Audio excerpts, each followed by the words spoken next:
Wala namang kaming naging alitan ng mga kasama mo, Ginoo. Wala namang naging problema para sa akin na naging sagutan namin. At kung ano man ang sabi kong hindi nagustuhan ng mga kasama ninyo, ay labis-labis ko itong inihihingi ng tawad. Sagot naman ni Lola Astring. Kasabay ng pag-wika nito ay ang dahan-dahan nitong pagtalikod habang nagpapaalam. Hindi na din noon nagawa pang magsalita ng mga antingero sa kadahilan ng ramdam din nila ang nakakapaminsalang presensya ni Lola Astring. Sa paglipas ng mismong gabi, pinili nila Daryong ipagsawalang bahala na lamang ang kanilang mga kinasangkutang kaganapan. Sa pagsapit ng mga sumunod na araw, ay patuloy pa rin ang ginagawang pagmamatsyag ng mga antingero. Halos panay na ang ginagawang pag-iiwas noon ng pangkat ni Daryo, alinsunod sa ibinigay na utos ng kanilang pinuno. Ayon kasi kay Daryo, na hindi maaaring galawin ang mga antingerong yon sa kadahilanang wala pa naman itong ginagawang masama sa kanilang pangkat. Binigyan na din nila noon ng kaukulang parusa ang gabunang nagdala ng problema sa kanilang angkan. Dahil sa pagmamalabis ng mga antingerong mabigyan ng hustisya ang pagkamatay ng iilan sa kanilang mga mahal sa buhay, ay halos hindi na noon nagagawang lumabas ng mga gabunan sa kanilang lunggang pinagtataguan. Maging sa kadiliman kasi noon ng gabi, ay patuloy na nagbabantay ang mga antingero sa paglitaw ng mga aswang sa paligid. Ang iilan sa mga mangangaso noon nila Daryo ay piniling humanap ng ibang barangay upang sila ay makakuha ng kani-kanilang mga pagkain. Isang araw, habang nagtatanim ng kamote itong si Daryo, ay bigla itong napatayo nang maramdaman niya ang paglapit ng isang lalaki. Ramdam ni Daryo ang presensya ng lalaking yon, kung kaya't pinili niyang ito ay harapin upang makita. Pagsilay ni Daryo sa lalaking nasa kanyang likuran, ay bumungad sa kanya ang isang binatang kasapi rin ng grupo ng mga antingero. "Manong, pinapatawag ho kayo ng pinuno ng aming samahan. Kapag hindi ninyo pinaunlakan ang kanyang nais, ay nangangahulugan lamang ito ng pagtalikod mo sa inyong kalayaan. Alam naming ikaw ang pinuno ng mga gabunan, kung kaya't sapat na ang iyong presensya upang maipresenta ang inyong uri." Wika ng lalaki. Halos ang pagwika ng lalaking yun kay Daryo ay derechahan, kung kaya't labis niya itong ikinagulat. Ilang minuto din siya noong natigilan upang isipin ng paulit-ulit ang sinabi ng lalaki. "Sige, wala yang problema. Kung pag-uusap ang nais ng inyong pangkat, ay buong puso ko kayong pauunlakan. Naway sa ating pag-uusap ay magkaroon tayo ng kapayapaan at kasunduan." Sagot naman ni Daryo. Nang marinig ito ng lalaki, tumangulang naman ito upang ipakita ang pagsang-ayon sa sinabi ni Daryo. Kasabay ng pagtango nito, ay ang agaran din naman itong paglisan na wala ng kahit na anong salita pang binitawan. Hindi na din noon ipinaalam ni Daryo ang mga nangyari sa kanyang asawa upang kahit papaano'y wala ng sagabal sa kanilang pag-uusap. Sa pagpatak ng gabi noong mismong araw, pinili ni Daryong mahinahong magpaalam sa kanyang asawa. Agad din naman siya nitong pinagbigyan, kung kaya't wala na siyang sinayang na panahon. Nang marating niya ang lugar ng kanyang mga mandirigmang gabunan, ay pinili niya itong pasamahin upang kahit papaano'y magkaroon siya ng bantay at makakatuwang sa tuwing magkakaroon ng mga hindi inaasahang pangyayari. Dahil sa kabisado na noon nila Daryo ang kanilang baryo, kung kaya't madali din naman nilang nahanap ang tahanang kinaroroonan ng mga antingero. Sa pagdating nila sa lugar, ay agad din naman sila nitong sinalubong na para bang inaasahan na ng mga ito ang kanilang pagdating. Magandang gabi sa inyo. Masaya ko't napagpasyahan niyong paunlakan ang ating pag-uusap. Sa ngayon, nakadepende sa inyong mga sagot ang magiging tadhana ng inyong mga buhay. Piliin ninyong maigi ang bawat salitang inyong bibitawan dahil yan ang magsasalba sa inyong mga buhay. Alam niyo naman sigurong nakahanda na kami sa inyo at sa mga kaganapang hindi namin inaasahan. Wika ng pinuno ng mga antingero. Nang marinig ito nila Dario, ay doon niya napagtanto na maaari silang mapasabak sa digmaan noong mismong gabi. Dahan-dahan na niya noong pinaatras ang iilan sa kanyang mga kauri upang madali itong makapagbigay ng tulong sa mga kasamahan nilang mangangailangan kung sakali. Ilang minuto pa ang lumipas, ay sumagot naman si Dario ng, "Mawalang galang na ho mga Ginoo. Hindi ba't ang nais nyo sa gabing ito ay tanging pag-uusap lamang? Bakit natin ihahantong sa madugong labanan ang ating mga hindi pagkakaunawaan? Hindi ba't kayo dapat na nasa panig ng kanan ang magpasunod ng tama?" Kasabay ng pag-uwika noon ni Dario ay ang pagtitig niya sa mga pinuno ng antingero ng mahinahon. Kahit alam niyang lamang sila sa bilang noon, ay pinipili niya pa ring makipag-usap bilang tao sa mga ito. Ayon kay Dario, na ang bilang ng mga antingero noong humarap sa kanila ay nasa pagitan ng 12 o 15. Halos hindi niya eksaktong matukoy ang bilang ng mga ito, gawa ng ang iilan sa mga antingero noon ay nakakubli sa paligid. Nang marinig ng pinuno ng mga antingero ang sinabi ni Dario, ay pinili nitong ipagsawalang bahala na lamang ang mga katagang kanyang binitawan. Ilang minuto pa noon ang lumipas at biglang merong lumabas sa kubong kanilang pinagtitirhan na isang lalaking merong daladalang lamesa at upuan. Nang maisaayos na nito ang upuan at mesang kanyang dala, ay agad din namang umupo ang pinuno ng mga antingero at dali-daling kinampay si Dario. Sa paglapit niya sa mga ito, ay ninais niyang ikubli ang kanyang presensya nang sa gayoy hindi nila magawang sukatin ang kanyang kalakasan. Ilang minuto pa ang lumipas, tuluyan na ngang nagpatuloy ang kanilang ginawang pag-uusap. Alam ni Daryong mabigat ang loob ng antingero sa kanya, ngunit hindi na lamang niya ito gaanong pinansin. Dario, kung iiwan mo sa amin ngayon ang aswang na pumatay sa aking asawa, ay wala na tayong magiging problema. Siya lang ang aming nais, kaya't sana na may iyong pagbigyan ang aking kahilingan. Malumanay na wika ng antingero. Eseng, ngayon pa lang, labis-labis na akong humihingi ng tawad sa iyo at sa iyong mga kasama. Gagawin ko ang nararapat na parusa para sa aking nakapaslang na kapatid upang ito ay magbago at hindi na muli pang maulit ang ganitong pangyayari. Pasensya na ho kayo, Ginoong Eseng, pero kagaya ninyo, hindi ko humaaring isuko ng basta-basta ang aking kadugo. Tinuturing ko na ho yung kapatid, at kahit gaano pa kasama ang kanyang nagawa, ay hinding-hindi mawawaglit sa aming isipan ang pagiging isa niya sa aming pamilya.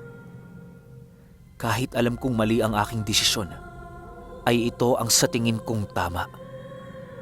Pamilya ho namin siya, at siya ay magiging aming kapamilya hanggang sa kahuli-hulihan ng aming mga hininga.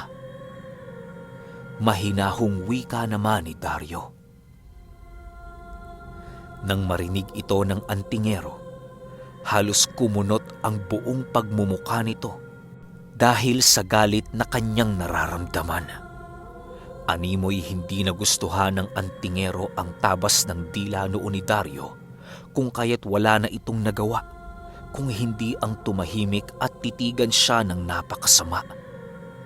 Hindi naman noon nagawang tumitig ni Dario sa kadahilanang inaasahan na niya ang ganoong pangyayari.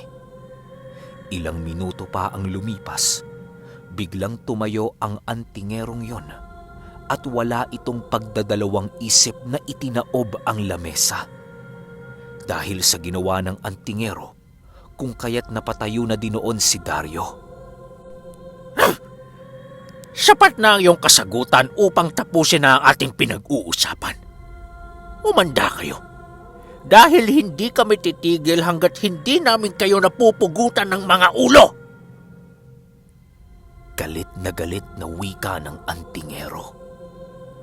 Kasabay ng pagwika nito ay ang pagpapakawala naman niya ng mga usal na siyang agaran din namang paglayo ni Dario. Nang masipat ng kanyang mga kasama ang ginawa ng antingero, ay dali-dali din naman itong nagsipalitan ng mga anyo.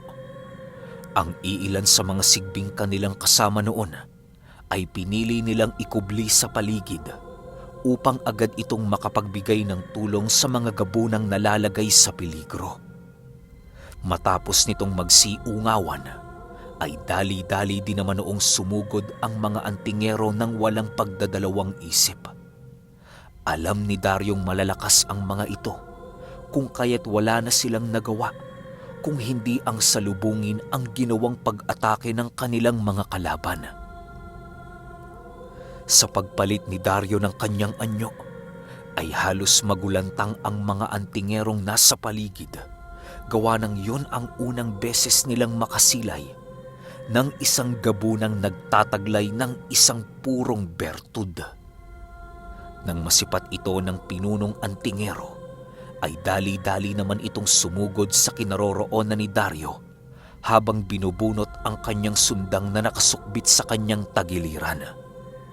Meron din itong daladalang patalim na gawa sa purong asoge na siyang mabisang sumpa upang hindi agarang maghilom ang mga tatamuhing sugat ng kahit na anong demonyo sa gamit na yon. Sa paglapit ng pinuno ng mga antingero kay Dario, ay halos hindi na ito nagdalawang isip na siya ay undayan ng malalakas na pagsaksak. Alam ni Daryong meron itong mutya ng lakas, kung kaya't pinili niyang ilaga na lamang ang lahat ng ginagawa nitong pag-atake. Nararamdaman din niya noon ang nagbabaga nitong kabal na siyang labis na nagpapahirap sa kanya upang magawa niyang malabanan si Esing. Nang hindi na noon nakapagtimpi pa si Dario, ay muli siyang nagpalit ng anyo sa kanyang pangkombating wangis. Maniwala kayo o hindi, tanging si Dario lamang ang nagtataglay ng pangatlong wangis ng isang gabunan na siyang maaaring gamitin ito sa kahit anong uri ng pakikipaglaban. Natutunan ni Dario ang wangis na yon nang madapo sila sa Iloilo noong mga panahong sila ay nakikipagpulong sa iba't ibang lahi ng mga aswang. Ayon kay Pio Carpio, na ang ginawa noong ritual ng kanilang ama ay ang tungkol sa pagsanib ng isang kurkur at uwak sa kanyang kaanyuan. Dahil sa sakripisyo ng dalawang aswang, kung kaya't nagawa niyang magkaroon ng kanyang pangatlong wangis. Aminado din kasi noon si Pio Carpio na gumawa ng mga kahindik-hindik na bagay ang kanyang ama upang maabot nito ang estado ng isang malakas na gabunan.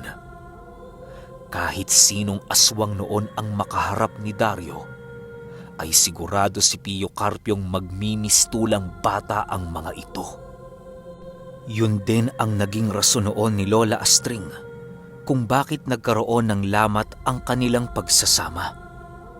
Hindi na kasi noon matanggap ng asawa ni Dario kung bakit niya nagawa ang mga bagay na yon para lamang sa kapangyarihang kanyang inaasam.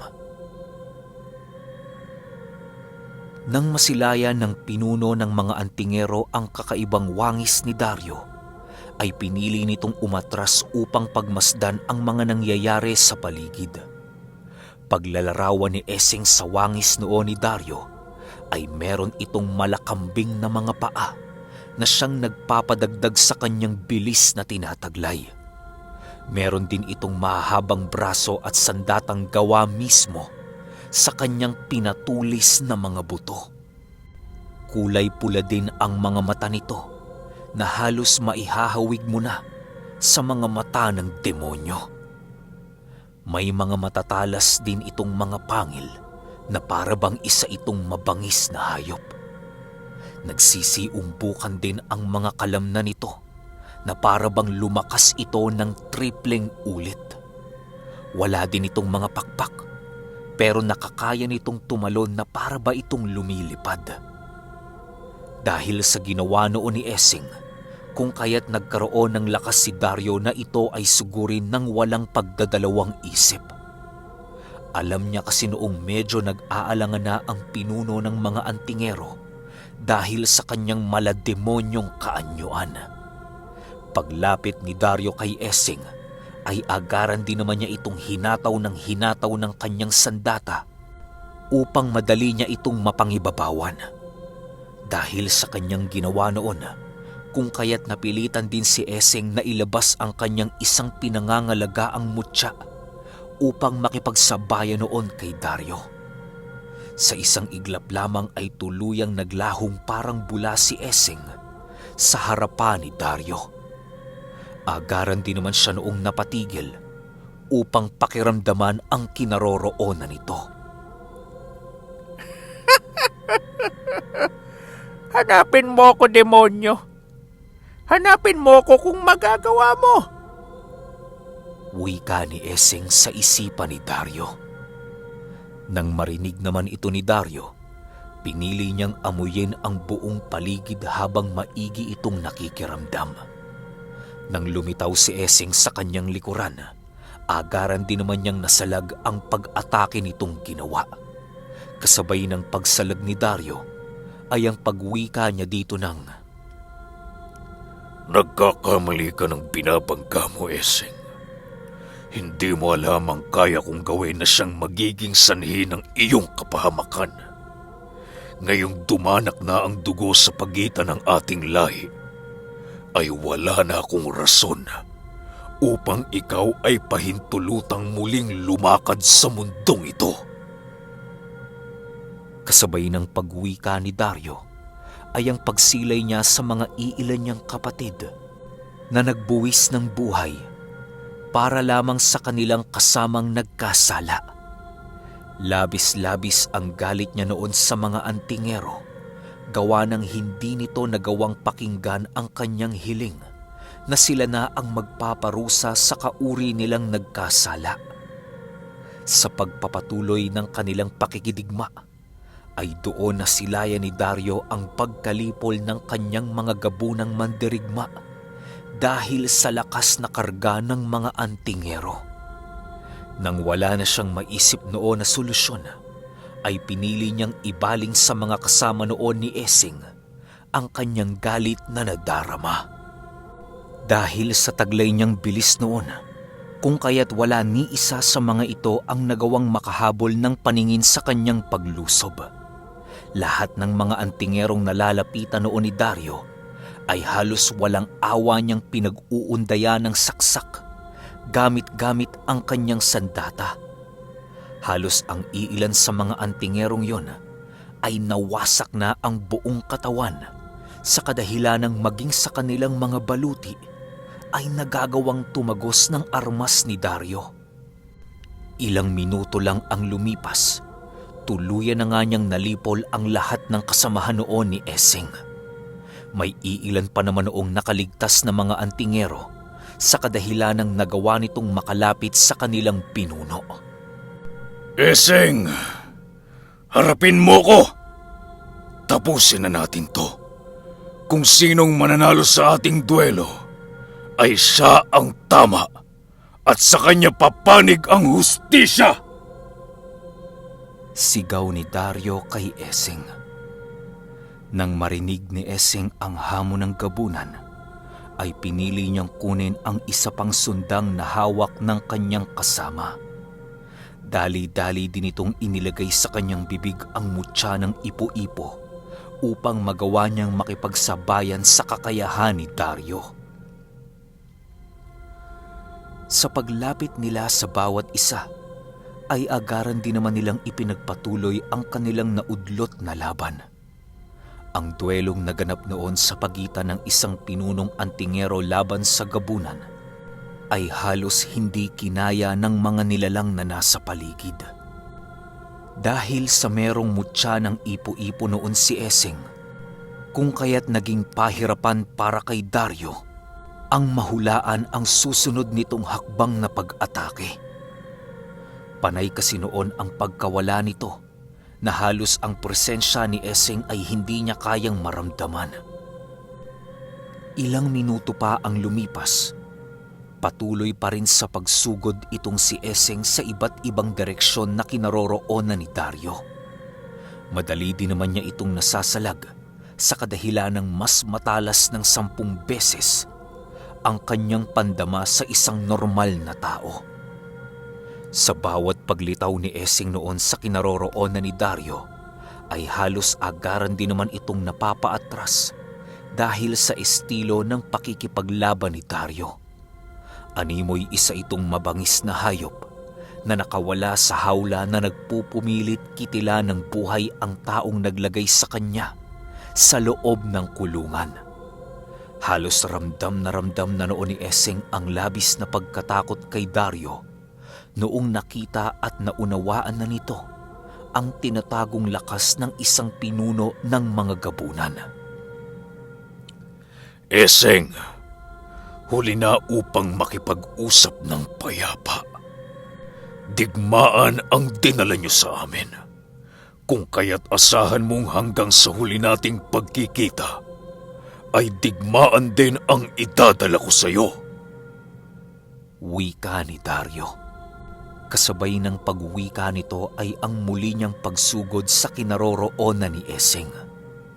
Nang tuluyan ng makalapit si Dario kay Esing, ay bigla itong napatigil nang maramdaman niya ang presensya ni Lola Astring. Grabe! Sobrang angas ng dating ni Lola Astring pero hindi pa natin alam kung anong mangyayari. Kaya pahintay na lang sa next upload natin. Angas talaga nito. Yun lang. Salamat.